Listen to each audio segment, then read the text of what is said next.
അസ്സലാമു അലൈക്കും വറഹ്മത്തുള്ളാഹി വബറകാതുഹു. പ്രിയപ്പെട്ടവരെ, ഇന്നത്തെ ഈ വീഡിയോയിൽ പറയാൻ പോകുന്നത് പ്രധാനപ്പെട്ട ഒരു കാര്യമാണ്.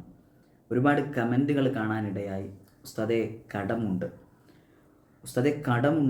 കടം കൊണ്ട് ഒരുപാട് ബുദ്ധിമുട്ടുന്നുണ്ട്, അതുകൊണ്ട് അതിനു വേണ്ടി ഉസ്താദ് പ്രത്യേകം ഒന്ന് ദുആ ചെയ്യണം. ഉസ്താദേ 30 ലക്ഷം രൂപ കടമുണ്ട് ഉസ്താദേ, അതിൽ പലിശ കടങ്ങളുണ്ട് എന്നൊക്കെ പറഞ്ഞ ഒരുപാട് പേര്. അതുപോലെ തന്നെ ലോൺ എടുത്തിട്ട് അത് തിരിച്ച് അടച്ചു തീർക്കാൻ കഴിയുന്നില്ല ഉസ്താദെ. അങ്ങനെ കടങ്ങളുടെ കാര്യം പറഞ്ഞുകൊണ്ട് വിഷമം പറഞ്ഞ ഒരുപാട് പേര് എൻ്റെ വീഡിയോകളുടെ കമൻറ്റ് ബോക്സിലുണ്ട് പ്രിയപ്പെട്ടവരെ.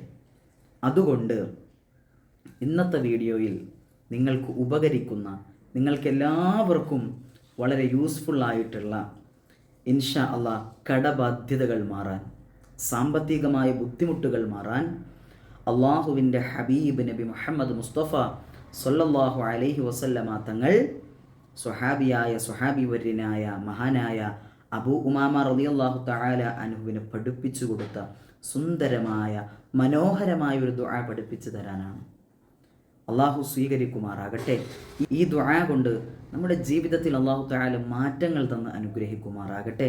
പ്രിയപ്പെട്ടവരെ, ഏതാണ് ആ ദുആ? കടം കൊണ്ട് വിഷമിക്കുന്നവർ ഏറെയാണ്, അല്ലേ? സാമ്പത്തിക ബുദ്ധിമുട്ടുകൾ കൊണ്ട് വിഷമിക്കുന്നവർ ഏറെയാണ്. എന്നാൽ മുത്തു റസൂലുള്ളാഹി തങ്ങൾ പഠിപ്പിച്ചു കൊടുത്തതാണ് സ്വല്ലല്ലാഹു അലൈഹി വസല്ലം. അബൂ ഉമാമ തങ്ങൾക്ക് ഹബീബ് പഠിപ്പിച്ചു കൊടുത്ത സുന്ദരമായ ഒരു ദുആയാണ്. ഈ ദുആ ചൊല്ലുന്നതോടുകൂടെ എപ്പോഴാണ് ചൊല്ലേണ്ടത് പ്രിയപ്പെട്ടവരെ? ഏത് സാഹചര്യത്തിലാണ്? ആദ്യം നിസ്കാരം കൃത്യതയോടുകൂടി നിസ്കരിക്കുന്നവരാകണം. മനസ്സിൻ്റെ അകത്ത് 1% പോലും സംശയത്തിൻ്റെയോ അല്ലെങ്കിൽ മറ്റു ന്യൂനതകളെക്കുറിച്ചോ അള്ളാഹുവിനെക്കുറിച്ചോ എന്തെങ്കിലും ഒരു ഈമാനിൻ്റെ പിഴവ് അല്ലെങ്കിൽ ഒരു കുറവ് വരാൻ പറ്റാത്തവരായിരിക്കണം. അങ്ങനെ ഉണ്ടാകാൻ പാടില്ല. അങ്ങനെ ഒരു ഈമാനിൻ്റെ കുറവുണ്ടാകാത്തവരായിരിക്കണം ഇത് ചൊല്ലേണ്ടത്, ഇത് ഓതേണ്ടത്. ഈ ദുആ ചൊല്ലിക്കഴിഞ്ഞാൽ പ്രിയപ്പെട്ടവരെ, നമ്മുടെ കടബാധ്യതകൾ അല്ലാഹു തആല മാറ്റി തരുന്നതാണ്. പ്രിയപ്പെട്ടവരെ, ഏതാണ് ആ ദുആ എന്ന് നോക്കിക്കോളൂ. اللهم إني أعوذ بك من الهم والحزن وأعوذ بك من العجز والكسل وأعوذ بك من الجبن والبخل وأعوذ بك من غلبة الدين وقهر الرجال.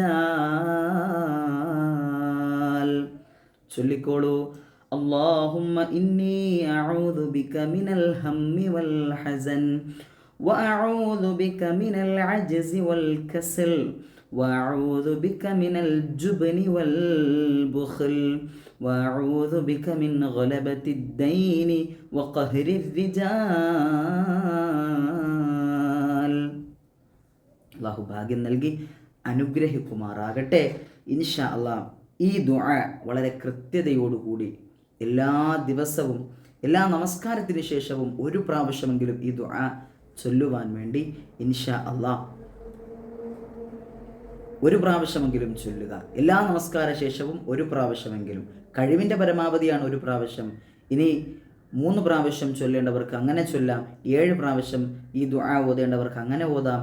11 പ്രാവശ്യം ഓതേണ്ടവർക്ക് അങ്ങനെ ആയാലും ഓതാം. ഇൻഷാ അല്ലാഹ് 5 വഖത്ത് നമസ്കാരങ്ങൾക്ക് ശേഷവും ഈ ദുആഇനെ പതിവാക്കി കഴിഞ്ഞാൽ നമ്മുടെ കടബാധ്യതകൾ എത്ര രൂപയാണെങ്കിലും, പ്രിയപ്പെട്ടവരെ, കോടിക്കണക്കിന് കടമുണ്ടെങ്കിലും അല്ലാഹു തആല അത് വീട്ടിത്തരാനുള്ള ഹലാലായ സമ്പത്ത് അടുപ്പിച്ചു തരും. പ്രിയപ്പെട്ടവരെ, അല്ലാഹു ഭാഗ്യം നൽകി അനുഗ്രഹിക്കുമാറാകട്ടെ. മുടങ്ങിക്കിടക്കുന്ന, അതുപോലെ അടയ്ക്കാനുള്ള ലോണിൻ്റെ പൈസകൾ അടച്ച് അതിനെ വീട്ടി അതിനൊരു റാഹത്ത്, ഒരു സമാധാനം ആ ഒരു വിഷയത്തിൽ അല്ലാഹു തആല നമുക്ക് തരും ഇൻഷാ അല്ലാഹ്. അതുപോലുള്ള ബുദ്ധിമുട്ടുകളെല്ലാം ഇൻഷാ അല്ലാഹ് ഈ ഒരു ദുആയിലൂടെ അല്ലാഹു തആല മാറ്റിത്തരും. ഈ ദുആ മറക്കണ്ട.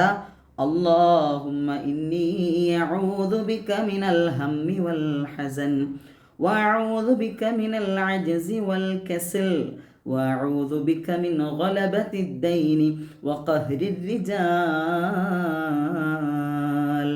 അല്ലാഹു ഭാഗ്യം നൽകി അനുഗ്രഹിക്കുമാറാകട്ടെ. വാഖിറു ദഅവതി അനിൽ ഹംദുലില്ലാഹ്. അസ്സലാമു അലൈക്കും വറഹ്മത്തുള്ളാഹി വബറകാതുഹു.